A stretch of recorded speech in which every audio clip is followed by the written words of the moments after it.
What's happening, guys? It's Tuesday, July the 26th. Classic Chris here with another episode of Wrestling Talk. And today, we are talking about the new era and Monday Night Raw. The Raw from last night probably had to be the best Raw I've seen in 10 years. Just saying. New theme song, loved it. I haven't enjoyed a theme song this much since the Attitude Era. That theme song that they previously had, Tonight is the Night, I freaking hated that song. That song was so shitty, it made me want to change the channel instead of tuning into Monday Night Raw. That's how bad that song was and how much it pissed me off. But they got this new song, I like it. I like where they're going. The way Raw started off. Did we get a 15, 30-minute promo? No, we didn't. We had Mick Foley, Stephanie McMahon introducing the crowd to the Monday Night Raw roster. And I'm going to say right now, it is a damn good roster. I looked forward to Raw this week, and I am happy I watched it because it was a wrestling show. I tuned into wrestling, and I got a wrestling show. This was friggin' awesome. I hope that this is the format they go through for the rest of Raw. I'm just hoping. But now I'm going to run it down. We get Mick Foley, Stephanie McMahon introducing the crowd to the new roster. Like I said, I like the roster. But the one thing I did not like, the name of the new championship, the Universal Championship. That is stupid. I liked World Champion, Heavyweight Champion. What was wrong with that? Or just calling them the Raw Champion. What's wrong with having the WWE Raw Champion? You're the champion of the show. What is wrong with that? I hate the name Universal Championship. But I can get past that because the guy's fighting for it. I'm going to get to that later on. I'm going to get to that because I'm excited for that main event that's going to be at SummerSlam. I'm excited. So let's start things off. Finn Balor makes his Monday Night Raw debut in a Fatal 4-Way match. This was a damn good match. This match was 15 minutes to a half hour. I was very entertained. You had Balor, Rusev, you had Kevin Owens, you had, let's see, who else is in that match? I'm thinking, trying to get it off the top of my head. Cesaro. I don't know why I couldn't think of Cesaro. I apologize for that because I love Cesaro. Cesaro is awesome. The Swiss Superman is the man. But that match delivered. Finn Balor goes over at the coup de grace on Rusev. He clean pinned the United States champion. Big things happening for Finn Balor. Loved it. But I was afraid going into the main event because you win the Fatal 4-Way. You go to the main event of Raw, and the winner of that will face Seth Rollins for the Universal Championship. But Finn Balor wins that match. Next up, Nia Jax makes her Monday Night Raw debut against Britt Baker. Not much to talk about because this match was basically to show how dominant Nia Jax is because she's going to be the one taking on the new women's champion. We're going to get to that later on tonight. That's right, we had a women's title match and the title changed hands tonight. This was a good show. And just go right on because I'm excited. I am happy. This is the first time that I'm happy to talk about Monday Night Raw in a long ass fucking time, and it is great. Roman Reigns, and in the Fatal 4-Way match, taking on Sami Zayn, Chris Jericho, and Sheamus to advance to the main event. Roman Reigns goes over as if it was going to shock anyone. I kind of was hoping it was going to be Sami Zayn because Balor versus Zayn would be a lot better. But hey, I'm not saying anything wrong because the main event wasn't that bad. Next up, Neville makes his return against Curtis Axel. Now, see, this is the thing that pisses me off. One of the only down parts. There's only 3 things that I really didn't like about Raw, and you're gonna know why.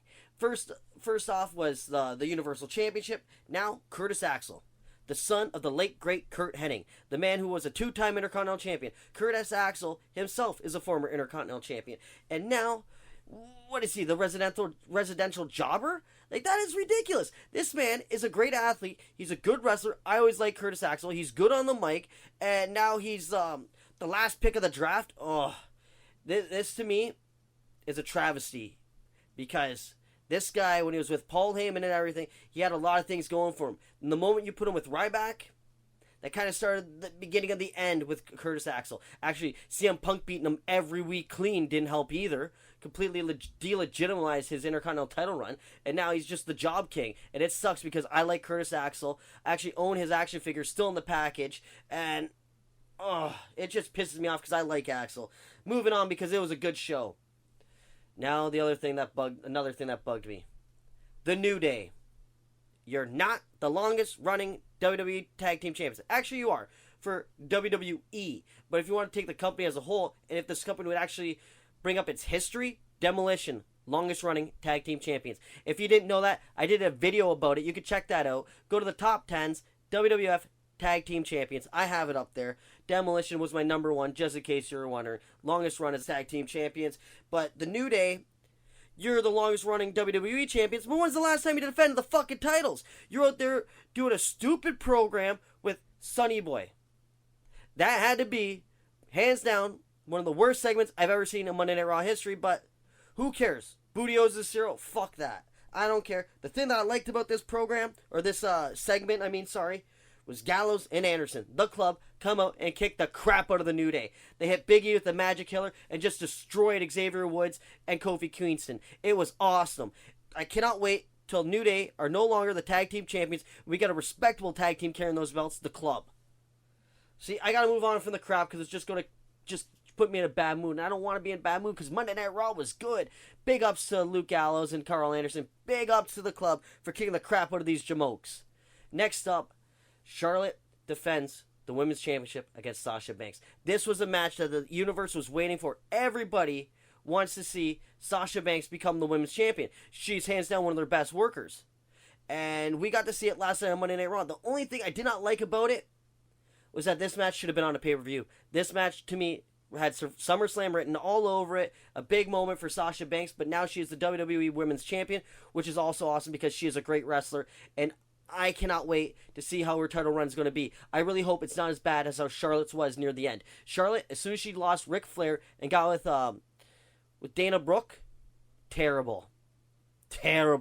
Like, I kept waiting, hoping Ric Flair would come back to save Charlotte, but no. But thank God, Sasha Banks is now your women's champion, and it was a damn good match. Like I said before, this match should have been on SummerSlam, but I'm not going to complain. A title changing hands on Monday Night Raw? Awesome. Next up, Braun Strowman, without the Wyatt family, also supporting a new look, taking on Jobber Boy, James Ellsworth. Now, the only reason why I know this guy's name is because I looked it up. That's the only reason why I remember this guy's name. That guy makes me look like a big guy. That's how small this guy is. Like, arm-wise and shit, he made me look like as if I've been pumping, working out. Got the big arms and stuff. But Braun Strowman literally squashed this guy, and that's what he was supposed to be, a squash match, to show you how dominant Braun Strowman could be. And his reverse chokeslam looked good. You know what? If they use Braun Strowman like this, where he's using some of Bray Wyatt's intensity in the ring, I like that. And I can kind of see why the WWE was so high on Braun Strowman to begin with. Because this guy could be a monster if he's done right. Next up, Endzone Cast taking on the Shining Stars. Now, Endzone Cast, I cannot stand them. They are a terrible tag team. I'm a certified G and you can't... Shut the fuck up. You come out saying the exact same thing every fucking time. It is stupid. So stupid. And then you got Big Cass, the big dumb idiot. So, this is how I talk. And I got one word for you, and I'm going to spell it out. It's so stupid. So fucking stupid. I don't understand why they're so over, but, hey, to each their own. I don't like them, but at least someone else does. Cool. That's cool. But they defeated the Shining Stars. Goldust, or Golden Truth, came out playing Pokemon Go. Distracted one of the Shining Stars. Match over. It was a good match, but I did like the finish. I could see a match happening at SummerSlam, but Enzo and Cass get the win. I'm not a fan. But the thing that I don't like the most is that these mooks are going to be tag team champions soon. I guarantee you, the Club's going to win the championship off the New Day. Enzo and Cass will be the ones that have thrown the Club, and it's going to suck, but hey, the stupid universe likes it. And hey, at least they're over, okay? At least they're over with the fans, unlike Roman Reigns.